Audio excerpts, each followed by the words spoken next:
Well, thank you for meeting with me and talking about mindful self-compassion, which we both love. And hi, little puppy, looks cute. Oh, that's sweet. I have my cats back there too. I was wondering, the first thing I kind of want to talk about is how your background and how you came to mindful self-compassion and started learning about it and started training other people. Because I read that you're one of two people in Georgia that's trained. Is that true? So at the time, it was true before we developed our program here in Chatham County.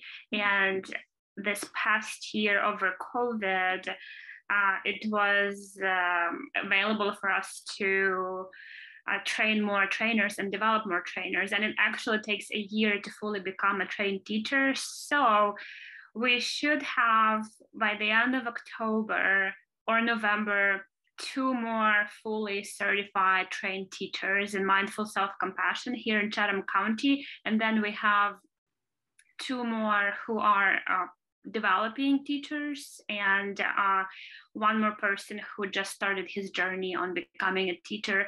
It's almost like getting a master's degree. Yeah, the process is quite involved.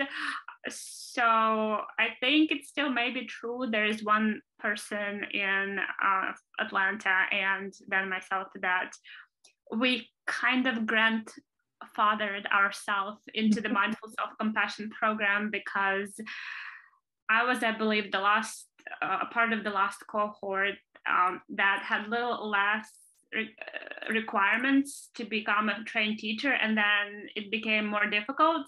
Oh, gotcha.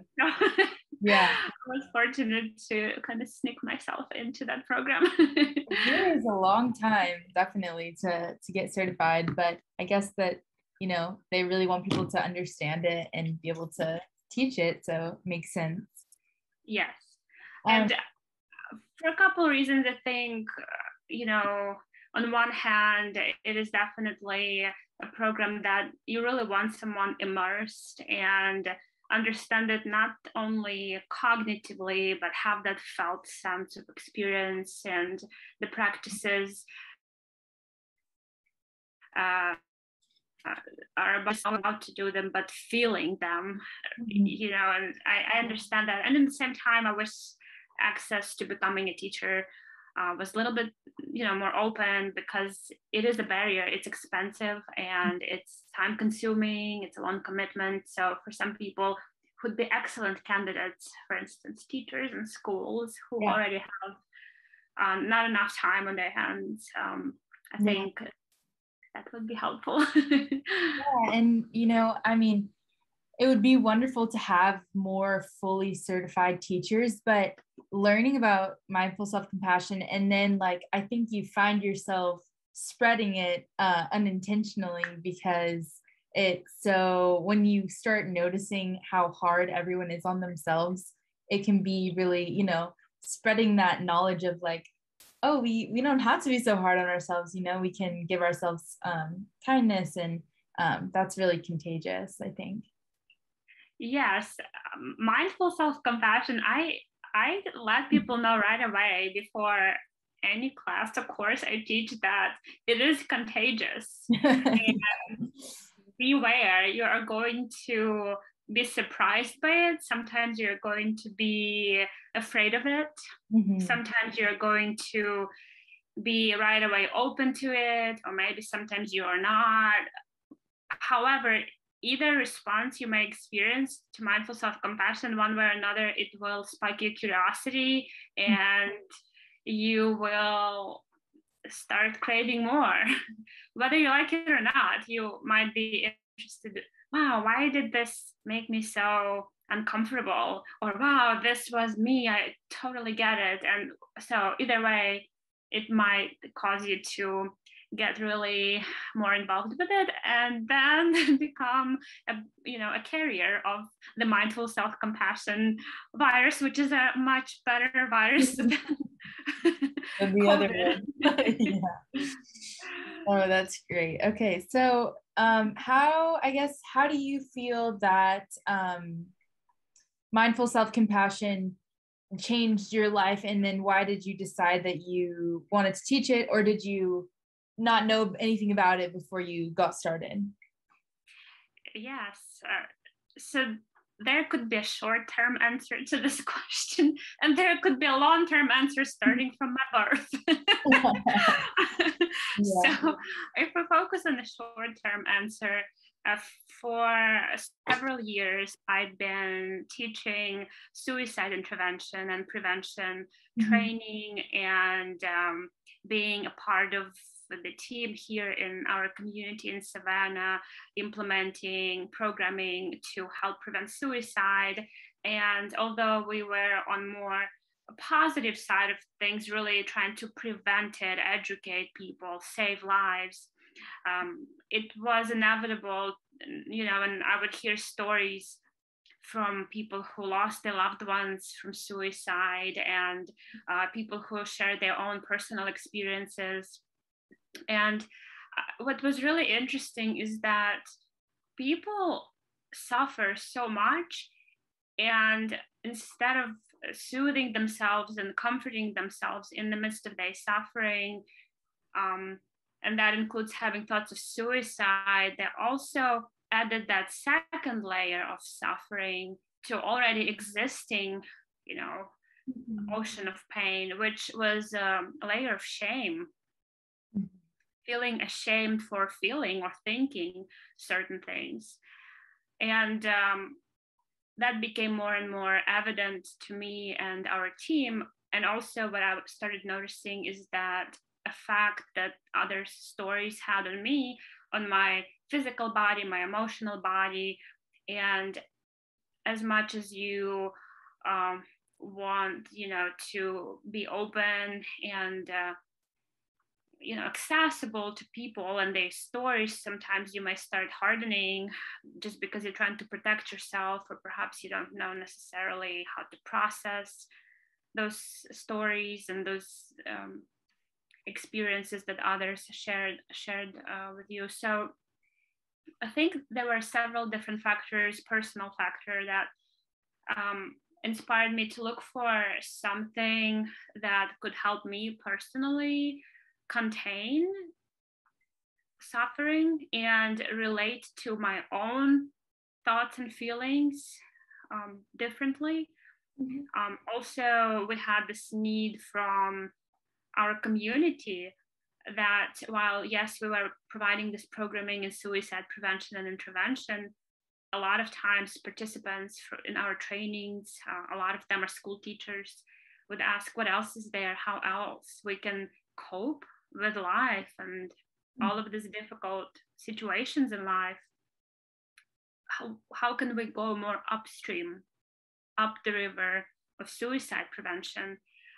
And as many good things in life, mindful self-compassion came to me through a book, my reading device, Kindle. I usually rely on recommendations for books from my reading device. And at the time, this book popped up, and the name of the book was Real Love. And the name of the author was Vira Salzburn.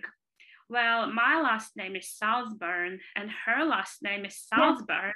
And the book is called Real Love. And I thought, gosh, that's meant to be. I have to read the book.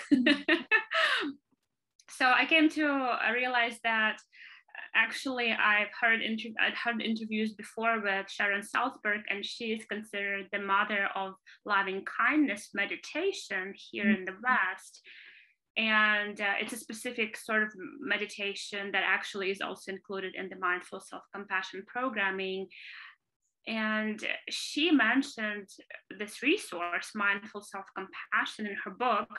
And I believe that was pretty much the stopping point of me reading the book, because I took that piece of information, mindful self-compassion, let me look it up, and really just looked up online what that was. And that was about 3 years ago. And it was life-changing. I started looking into the program, and at that time, Dr. Kristin Neff and Dr. Chris Germer were really right about at the time of where the mindful self-compassion program was getting to the tipping point, which I think that's where it is at right now, that it's widely known, widely available. That was right before that moment. And they were offering a training, Dr. Neff and Dr. Germer in Maryland. And at the time I asked my supervisor, you know, do you think might be that may be a good idea for us to bring this program to our community, and it could be just another training program. So we actually had an opportunity to apply for funding through Department of Family and Children Services, DFACS. And it was, again, one of those divine interventions. Someone sent me an email about this grant available through the state DFACS called State of Hope grant. And the title of the grant was, "What is your next big idea?" Wow, that's amazing. And we were like, well, there is an idea to bring mindful self-compassion program to the community as an upstream approach to suicide prevention, to address suicide prevention, but also our team burnout, and also additional layer of coping skills for our teachers, first responders, community members, parents, you name it. So I was very fortunate to receive my initial training in mindful self-compassion from Dr. Neff and Dr. Germer. Wow. And it was a 5-day intensive. It was a beautiful experience with a group of amazing people. And in fact, meeting some of those people led to future collaborations. I met some much more advanced mindfulness teachers and experienced teachers of meditation, and we had some collaborations after that. So I did my initial training with Dr. Neff and Dr. Germer, and then I wasn't a trainer at that time yet. So we purchased Mindful Self-Compassion workbook, which is also written by Dr. Germer and Dr. Neff. And we purchased a bunch of those workbooks and invited some of our community colleagues to participate in a pilot program, just to see if our partners and our community members will like it. So the initial 8-week program that we facilitated together with our colleagues really was just going through the workbook together week by week and answering those questions in the workbook. At the time, I didn't even know how to lead meditations, so we would listen to pre-recorded meditations, and it worked.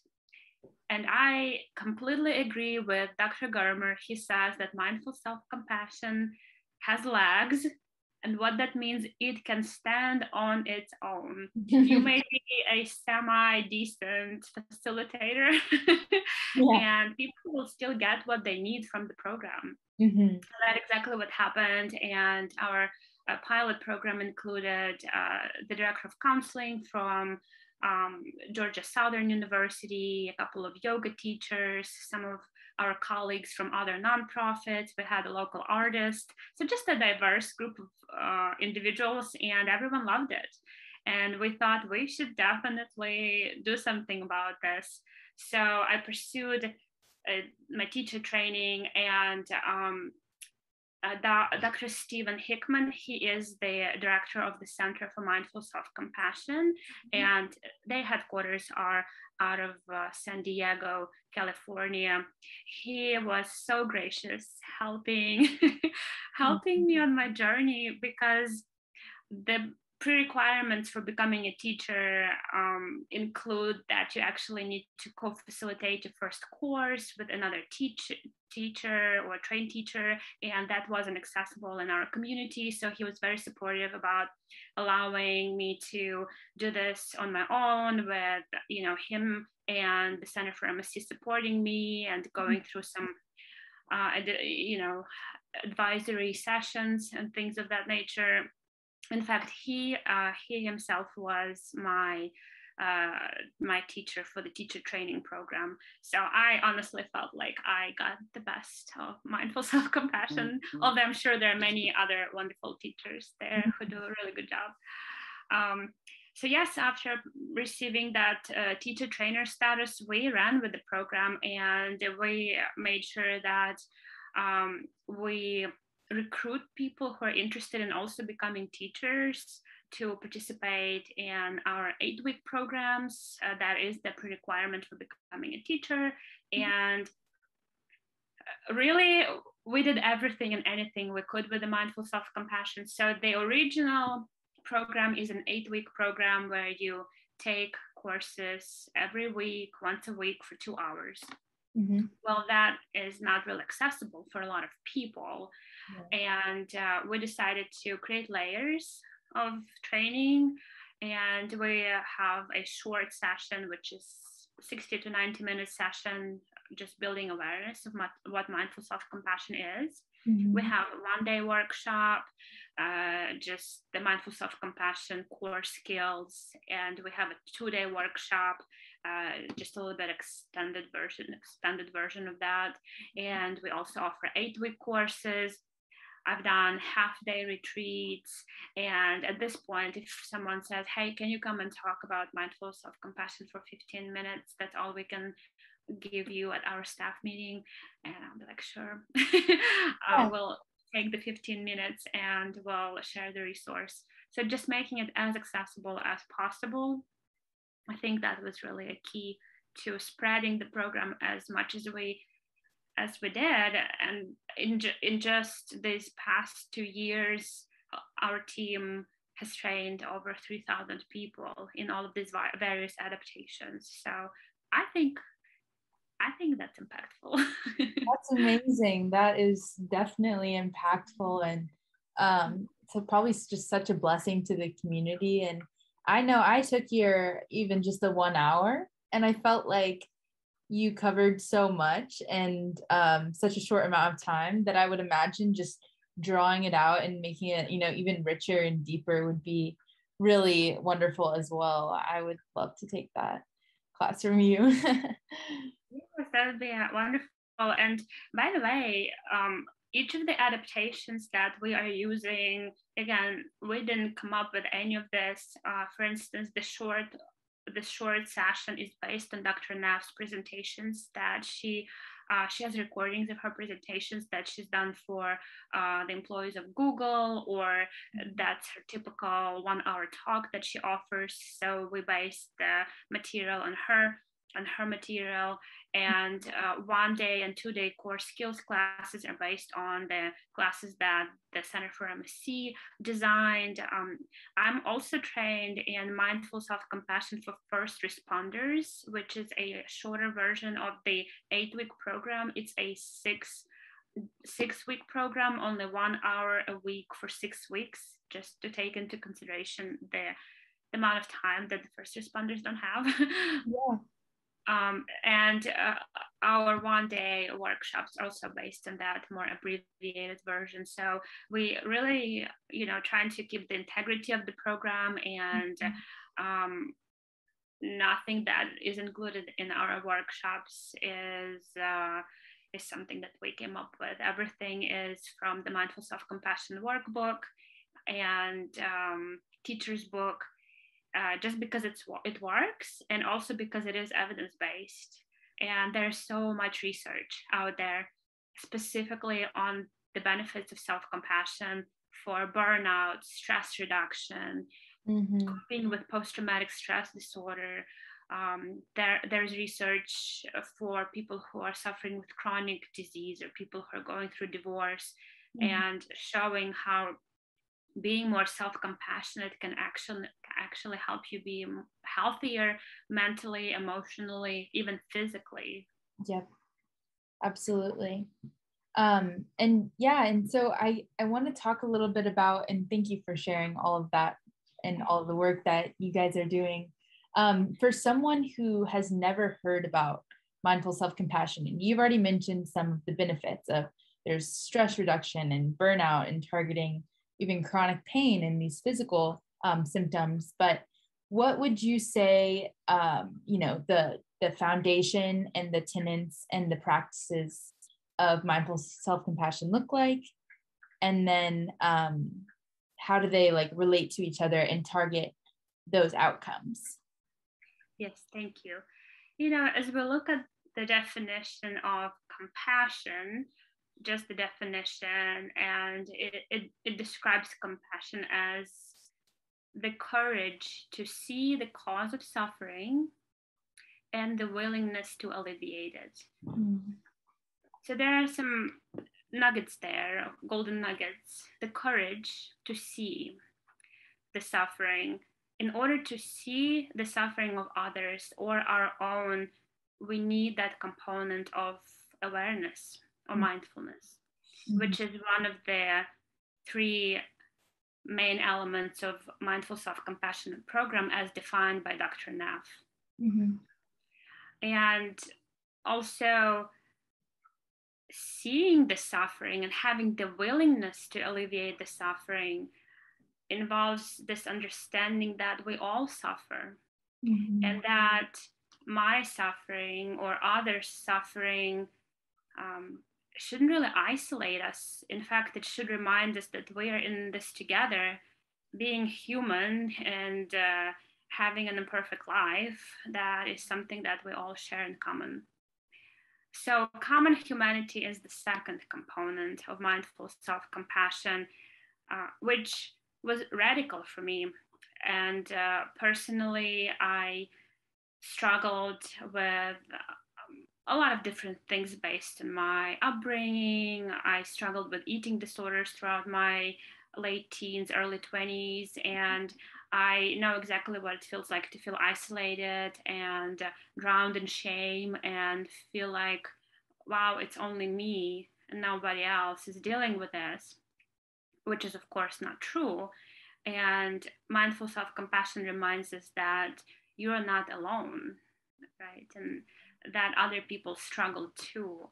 So that is another huge side of it. And finally, compassion and self-compassion require that act of alleviating the suffering. In other words, an act of kindness. And self-kindness is the component of self-compassion. And self-kindness can be an act of soothing yourself physically or emotionally, perhaps validating yourself and your feelings and thoughts. But also self-kindness can be more active. For instance, protecting yourself from danger and harm, or providing for yourself something that you need. Also, self-kindness is about motivating yourself to really just be a better version of yourself. And I think this what puts self-compassion, in such a, this what makes self-compassion so different from self-criticism, because we cultivate change not because something is wrong with us and we're a bad person, and because we need to change. But change comes naturally as a result of accepting yourself, first of all, for who you are, with all of your suffering and all of your imperfections, seeing the cause of all of your suffering, and then kindly responding to yourself in whatever way you need to respond. And that in itself leads to change. There's this quote by psychologist Carl Rogers, who says, "It is only when I accept myself just as I am, it is then I begin to change." And so many people, I think, have the misconception that I have to be hard on myself because that's what motivates me. And what's so revolutionary about mindful self-compassion, and especially the fact that it's backed by so much research, is that they're saying that, oh no, you don't actually, people are actually getting even better outcomes when they're being compassionate to themselves than when they're being really hard on themselves. And people don't, that's really counterintuitive. It is counterintuitive, and there are some misconceptions that people may have when it comes to self-compassion. For instance, one of the misconceptions is that self-compassion means weakness. Maybe it means being, submissive and, soft and fluffy. And it's not true, actually. And the research shows that self-compassion is a source of resiliency and a source of healthy motivation. And in fact, it is a source of strength. And it helps people in the midst of adversity to really support themselves in the way they need to be supported to get through whatever that hard thing is. In Buddhist psychology, there's this idea of two arrows, and I bring it up all the time because it is just so meaningful to me, that perhaps we're going through a challenge in life, maybe a difficult situation, maybe a failure, and we have certain emotions that situation may evoke. Maybe it's sadness or worry or anxiety or jealousy. And those emotions are unpleasant, and they are that arrow that shoots our heart. Our heart is already hurting just because we are experiencing those difficult, unpleasant emotions. And it is our human tendency to shoot the second arrow of self-judgment, judging ourselves for experiencing those human emotions, which is a very natural response for us to experience them. If something bad happens, if something maybe triggers us in some way, if something causes us to have those emotions, how can we let ourselves to experience them and to allow those emotions, allow them and help them go through, rather than have them stuck. And if we don't allow the emotions to go through, well, they are probably going to linger around for a long time. So mindful self-compassion practice allows us to be vulnerable, but in a way that vulnerability is really a source of strength. Absolutely. And you talked to, I know you mentioned this a little bit, but I really want to get into this a little bit more because, at Resilient Georgia, our whole goal is to create a zone of resiliency for individuals and communities. And you said, that you think that mindful self-compassion is a source of that. And so I was wondering if you could talk a little bit more about how you feel like mindful self-compassion relates to resilience, and especially in your work with suicide prevention. September is Suicide Prevention Month, and how have you seen those things work to have better outcomes for people in the community? Yes, thank you. So Dr. Christy Neff, she recently came out with some work that specifically is focused on mindful self-compassion for women as a source of resiliency. And she talked about mindful self-compassion as having these two qualities.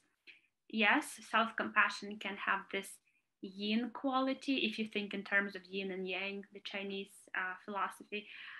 And the yin self-compassion is that more feminine, motherly compassion, where perhaps you need to offer yourself emotionally support, or maybe you need to soothe yourself, comfort yourself physically, right? And that can be a source of resiliency when at the end of the day, after having a stressful day, instead of pushing yourself to do more or work more, come back from work and continue doing work, maybe really asking yourself, what do I need right now for myself to stay resilient and, you know, to be, I mean, to have energy tomorrow. Yeah. How can, you know, how can it be more sustainable? Mm-hmm. And maybe offering yourself that yin self-compassion is really what you need if you really ask yourself, right? And resting, or um, eating a healthy meal, or you know, whichever other behavioral self-compassion you may think of that allows your body, your mind, and your emotions to just rest and Mm-hmm. relax. Well, that can really make a difference when you wake up next day rejuvenated and you have the energy to move forward with your other projects and work and family and community needs, whatever that may need. Mm-hmm. And then Dr. Neff also talks about this yang self-compassion, the more masculine side. Mm-hmm. And if yin self-compassion is the mama, then yang self-compassion is the mama bear. Mm-hmm. And resiliency requires us saying no to things that are toxic or harmful. And Mm-hmm. self-compassion helps us to do that. If something is going to hurt me, or if there's something in my environment, maybe it's a person, maybe it's someone in my family, maybe it's a coworker who bring me down or abuse me emotionally or physically, Mm-hmm. self-compassion will help me, will motivate me to say no to this, you Mm-hmm. know. And I mean, if it's serious, to report it, Yeah. if it needs to be reported. You can also think of movements for social justice. Mm-hmm. That is a form of self-compassion. Enough is enough, right? It's a form of self-love and self-protection.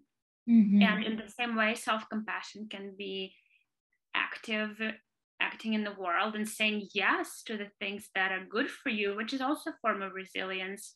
I need to say yes to exercising more or eating healthier, or I need to say yes to the opportunity to learn something or get a degree. And a lot of times fear prevents us from saying no or yes to things. And self-compassion allows fear. Again, we hold fear with that mindful awareness and Mm-hmm. that sense of common humanity, that I'm not the only person who is afraid to try something new, or I'm not the only person who is afraid to stand up for myself. And yet, that is the self-compassionate, self-loving, self-kind thing to do. Mm-hmm. And so self-compassion serves as this inner resource, as a coping skill, as a motivational skill to help us do what we need to do to stay safe, and also to be successful and resilient and meet adversity, um, meet adversity with a soft front and strong back. Mm-hmm. And that's actually how Brene Brown describes vulnerability. And Brene Brown is the celebrity social worker who's Mm-hmm. written many books on leadership and vulnerability and shame. In fact, her work is cited in the Mindful Self-Compassion program. But that's exactly that, having that soft front, meaning being open, but also strong back, because we do need to protect ourselves and stand up for ourselves. Yeah, absolutely. And something that I heard about mindful self-compassion that I really liked is, treating yourself as you would treat someone that you really love, like a friend or a close family member. And, you would treat that person with love and care. But then also a lot of times we find ourselves really like standing up for people and standing up for our friends, or even standing up to them and saying, I don't think that that's best for you. A lot of times that can happen. And when you really are caring for someone's best interests, like, and I see that within ourselves of, you know, you're allowing space for that fear, but then you're also saying, this fear of failure, like, I don't need to have so much space for this fear. I don't need to let this fear consume me and dictate my life. Like, I can have this and this can be a part of me, but I can also be easy on myself and kind on myself. Yes, exactly. It's really embracing all parts of yourself. And Mm-hmm. fear is a part of you. There is a part of you that is afraid for the reasons that, it can justify. Perhaps it's worried about your safety, or maybe that part thinks if you try and fail again, then you will be even more hurt. And it doesn't want to be hurt more.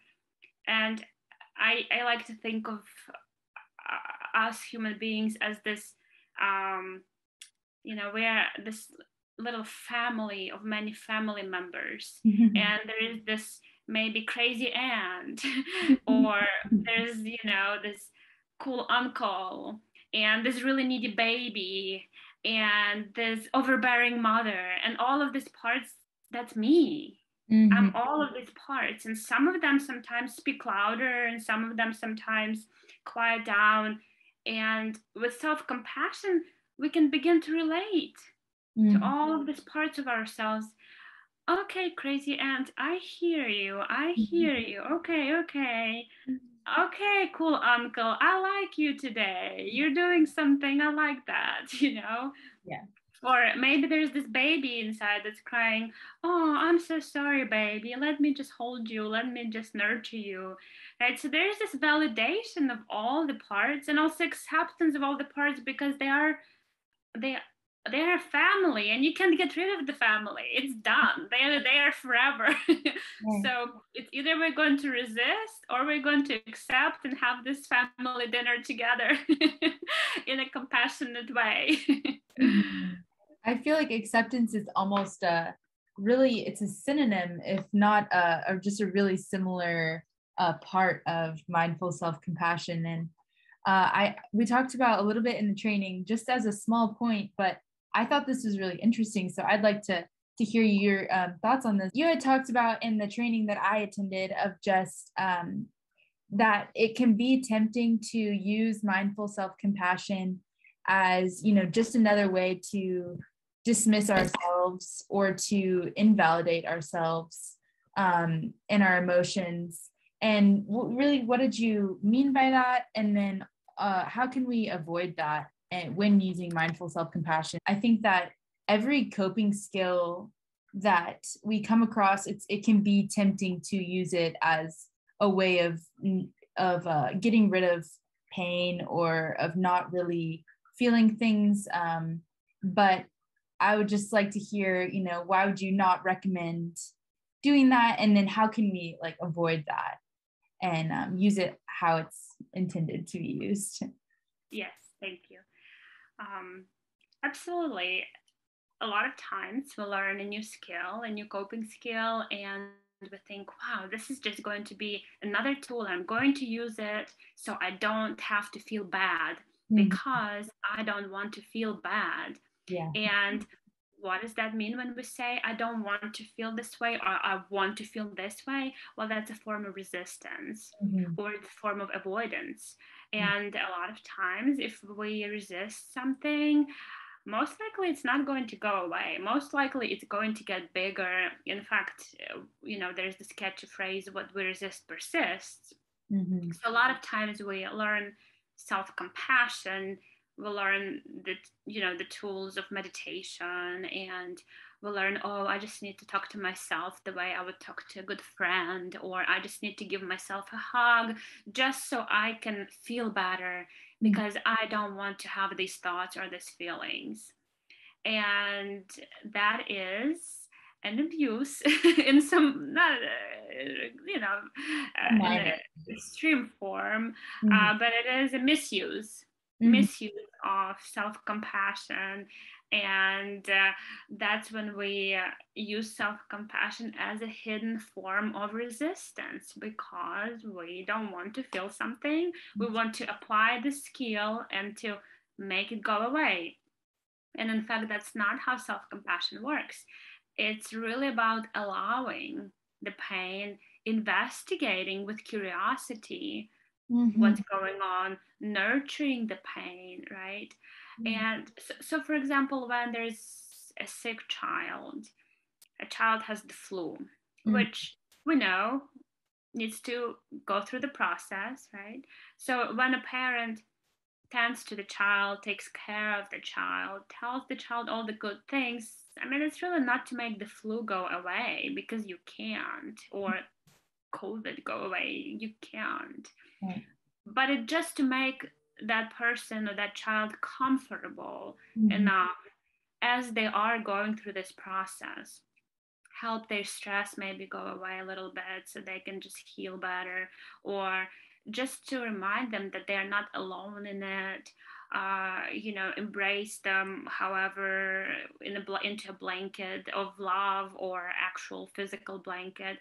So self-compassion works the same way. We are offering self-compassion to ourselves, not to make ourselves feel better, because that is a hidden form of resistance, but because we feel bad, because we are hurting, because our heart has been shot perhaps twice with arrow of difficult emotion or illness, and then the arrow of judgment.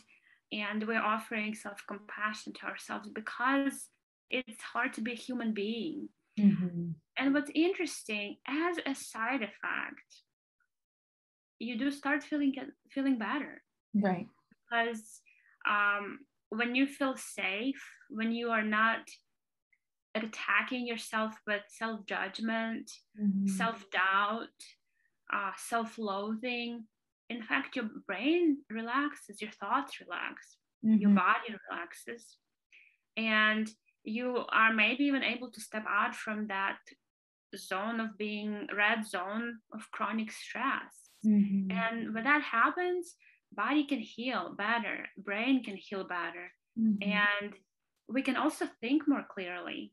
When we are in a state of chronic stress, our prefrontal cortex, or our thinking brain, is just unable to function clearly. We can't make decisions clearly. Mm-hmm. And when we are being mindful about our state of mind and thoughts and feelings, and when we relate to all of those thoughts and feelings with kindness, we help bring that thinking brain back online, Mm-hmm. and we can start making healthier decisions. Oh, maybe actually I just need to go for a walk, or maybe I just need to drink a glass of water, or Mm-hmm. maybe I just need to step away from this relationship for some time, or maybe I need to make a bigger decision for my life right now, because obviously whatever I'm doing is not working for me.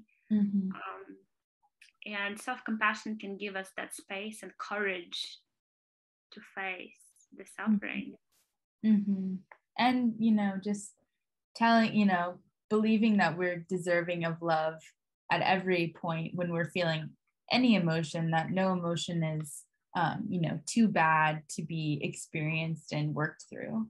I think for me, it feels, I don't know, I think mindful self-compassion it feels very different from anything that we've ever been taught.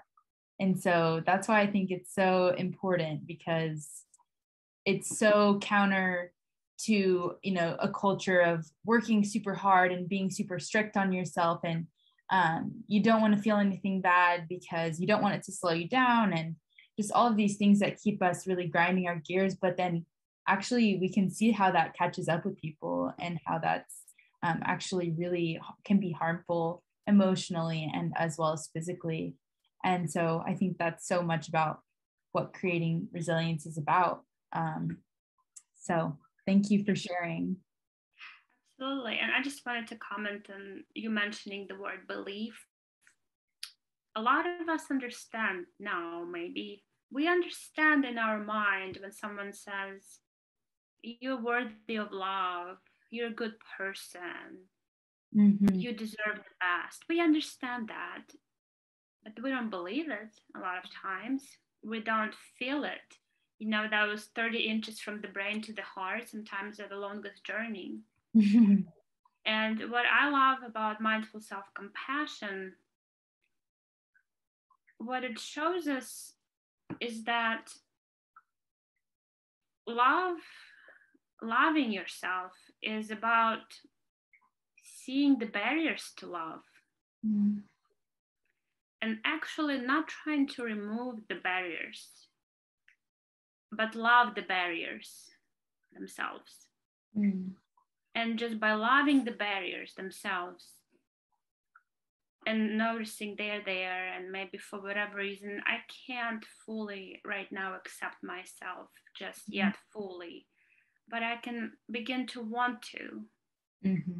I can have an intention, and I see this blockage or this barrier that prevents me in some way, but how can I love the blockage? How can itself or the barrier?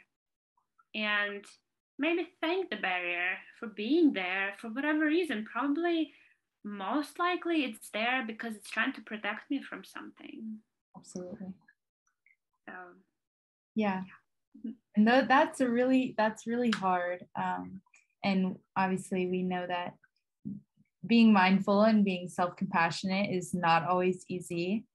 But it really is about retraining our brains to be accepting. And yeah, I will just say this: it's such an interesting skill because you know, you're so right.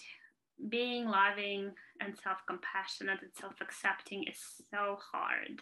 And the moment you realize how hard it is, that moment is an opportunity for self-compassion, because you realize, wow, this is so hard for me. Oh, yeah. So anytime when you recognize the hardship of being human or the hardship of learning the skill, that in itself is an opportunity to apply self-compassion. Yeah. Absolutely. There truly is an opportunity to be self-compassionate at every turn, because life is really hard. Yeah, it is. So, and I mean, who else is gonna do it for us? Somebody, maybe our dog. Yes. In fact, you know, talking about dogs, talking about pets. Yes. What a beautiful creature, for instance, my dog is. When she's hungry, she's gonna tell me that she's hungry.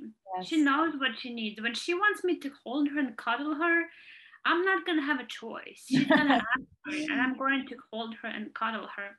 When she's hurting, I will know that she's hurting. She's a very transparent animal. Right. And she's okay with that. She is okay with that, you know? She does not worry about me thinking less of her. If you know she she needs to use the bathroom and she does it in a way that's inappropriate. Now, I'm not saying that we all need to do it, or if she's angry and she needs to bark, like, she's gonna bark and she's gonna be okay with that. Yes, absolutely. I say all the time, animals are so mindful. If we could just get in their brains and you learn their mindfulness skills, they're never thinking about anything but what they're feeling in that moment. So I totally agree with you. It's really sweet.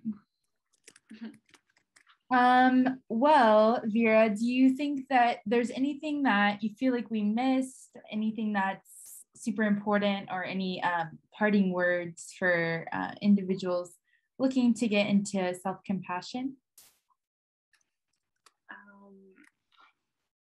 Yes, just a second. No So just taking a moment here. I would just say, just begin your journey today or any day or whenever you are comfortable with beginning, just by asking yourself, what is that I really need? And a lot of times we want to ask ourselves, what is that I want? What is that I want? Or what is that I don't want? Right. But that puts us in that state of rumination a lot of times. Wanting something is about the future. You know, I want things to be this, or I want to be with this person, or I want to have this house or this job. So we jump into the future. And that can be very painful.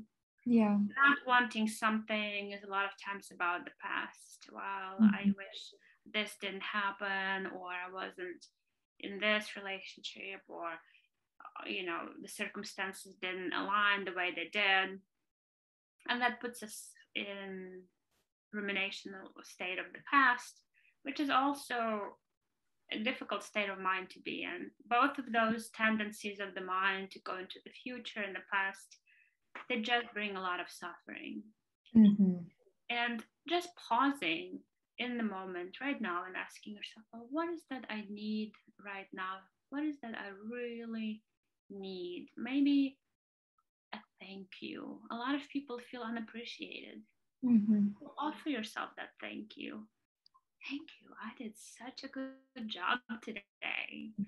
I do it all the time now because I know myself. I need validation from other people. However, it's not always accessible, and actually it's not a sustainable way of doing life for me. And I can be that source of validation too. Or what is that I really, really need right now? Wow, I think I really need a nap.